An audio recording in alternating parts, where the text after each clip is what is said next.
सरकारी तलब पचाउने, विद्यालयमा भन्दा दलका कार्यालय धाउने र दलको झोला बोक्ने शिक्षकका दिन अब जाने भएका छन्। अब विद्यार्थी नपढाउने, नेताको आदेश पालन गर्ने शिक्षकलाई विभागीय मन्त्री महावीर पुनले कड़ा शब्दमा चेतावनी जारी गरेका छन्। यदि शिक्षक, प्राध्यापक तथा कर्मचारी राजनीतिक गतिविधिमा संलग्न भएमा बर्खास्तीमा पर्नुपर्नेछ। शिक्षा, विज्ञान तथा प्रविधि मन्त्री महावीर पुनले शिक्षक तथा कर्मचारीहरू विरुद्ध आइतबार नै चेतावनी जारी गरेका छन्। मन्त्रालयको तर्फबाट आफैले विज्ञप्ति जारी गर्दै राजनीतिक दलमा आबद्ध शिक्षक तथा कर्मचारीहरूलाई बर्खास्त गर्ने सम्मको चेतावनी दिएका छन्। साथै पेशागत संगठनहरूलाई राजनीतिक दलका भातृ तथा शुभेच्छुक संगठनको रूपमा गठन भएका शिक्षक, प्राध्यापक तथा कर्मचारीका संगठनहरू पुनर्गठन नगरे मान्यता नदिने मन्त्री पुनको घोषणा छ। पेशागत संगठनहरू राजनीतिक चरित्रको नभई गैर राजनीतिक चरित्रको स्वतन्त्र र व्यवसाय हुनुपर्नेमा मन्त्री पुनको जोड छ। पेशागत हक हितका लागि विशुद्ध व्यावसायिक संगठन बनाउन पुनले आग्रह गरेका छन्। सरकारी सेवामा कार्यरत शिक्षक, प्राध्यापक तथा कर्मचारी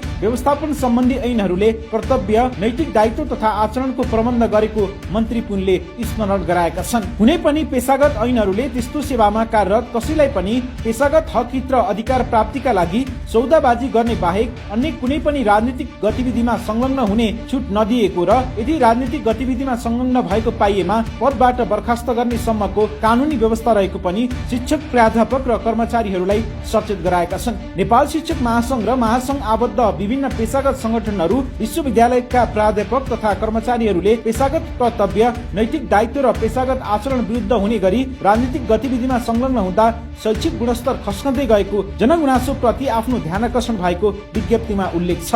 शिक्षक, प्राध्यापकहरू तथा कर्मचारीहरूको संविधान प्रदत्त हक अधिकारको मन्त्रालयले सधैँ सम्मान गर्ने र उक्त हक अधिकारको प्रयोग र संरक्षण बारे संवेदनशील पनि रहेकाले शिक्षक महासंघ, प्राध्यापक संघ लगायतका शिक्षा क्षेत्रका क्रियाशील संघ संगठनहरूलाई गैर राजनीतिक चरित्रको स्वतन्त्र र व्यावसायिक प्रकृतिको बनाउने परियोजनार्थ सोही बमोजिमको कानूनी प्रबन्ध सहित पुनर्गठन गर्न पनि मन्त्री पुनले सार्वजनिक रूपमा आह्वान गरेका छन्। गत वर्ष चैतमा शिक्षक महासंघको नेतृत्वमा आन्दोलन हुँदा महिनौं दिन पठन पाठन ठप्प भएको थियो भने कतिपय महत्वपूर्ण परीक्षा समेत प्रभावित भएका थिए। शिक्षकले आफ्नो हकको लागि आन्दोलन गर्दा विद्यार्थीहरूको पढ्न पाउने हकबाट वञ्चित गर्नु कदापि उचित नभएको जानकार बताउँछन्।